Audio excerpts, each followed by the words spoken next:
పుట్టిన వానికి మరణం తప్పదు. మరణించిన వాడికి జన్మము తప్పదు. పార్థాయ హలో అండి. హ్యాపీ సంక్రాంతి అందరికీ. ఎట్లున్నా చెప్పండి కొంచెం. ఈరోజు ఈ తెలంగాణ కర్ణాటక బార్డర్లో ఉన్న మాణికేశ్వరి మాత అనే టెంపుల్ దగ్గరకు వచ్చాం. వైఫ్, మా అత్త మామలు వీళ్ళ ఫ్యామిలీ బాగా నమ్ముతారు ఈ టెంపుల్, వాళ్ళ ఇంటి దైవం లాగా. ఫస్ట్ టైం నేను ఒక షర్ట్ వేసుకొని ఒక పంచ కట్టుకొని ఒక గుడికి రావడం వెరైటీగా ఉంది నాకంతా. ఎట్లున్నా బాగానే ఉందా ఏది అనేది కామెంట్లో చెప్పండి. మీకు నేను చిన్న ఒక మినీ బ్లాగ్ లాగా చూపిద్దాం అనుకుంటున్నా. ఇక్కడ ఏముంటాయి, ఏంటి దీని స్పెషాలిటీ. ఇది కరీంనగర్లో కూడా ఉందంట బయటదే ఆశ్రమం, చాలా ప్లేసెస్లలో ఉందంట. దీని గురించి నాకైతే తెలీదు, మేబీ మీకు తెలిసి ఉండొచ్చు. తెలుసా లేదా అనేది ఒక కామెంట్లో పెట్టండి. Let's go and see Manikeshwari Mata temple in Karnataka. దీని ఎగ్జాక్ట్ లొకేషన్ వచ్చేసి తెలంగాణ కర్ణాటక బార్డర్లో ఉన్న యానగుంది అండి. తనే ఆ మాణికేశ్వరి మాత. ఈ స్వామి మాకు పొద్దున్న నుంచి అక్కడ ఆ ప్లేస్ యొక్క ఇంపార్టెన్స్ దాని గురించి ఎక్స్ప్లెనేషన్ ఇచ్చారండి ఫుల్ డే. పూజ స్టార్ట్ చేసే ముందు మాకు కొంచెం టైం ఉండడంతో ప్రసాదం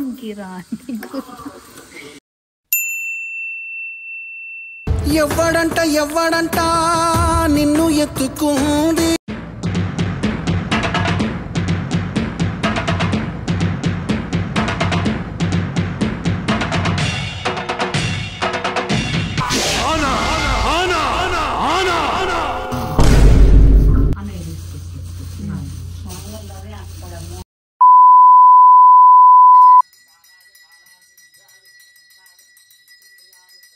One hour later.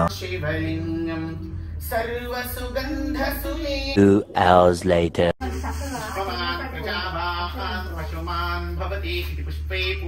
3 hours later. 1 eternity later.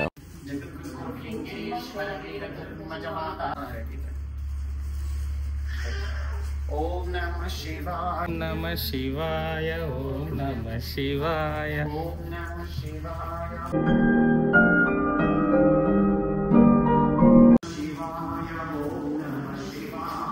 ఓం నమః శివాయ.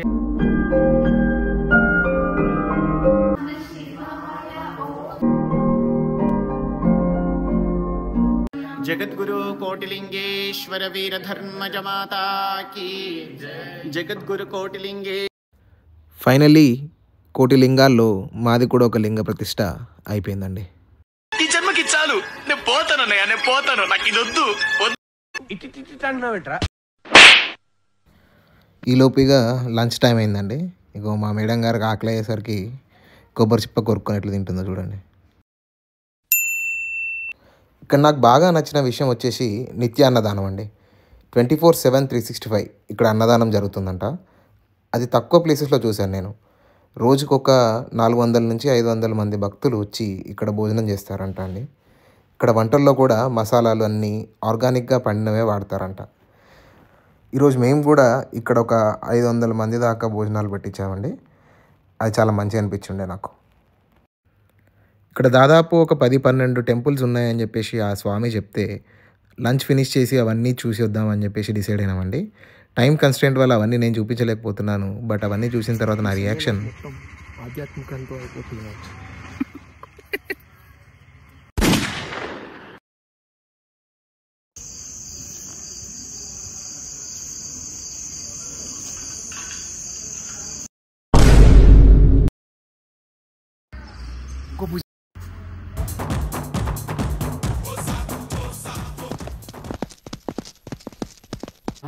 ఓం ఉగ్రాయ నమః, ఓం కపాలినే నమః, ఓం కామార్యే నమః.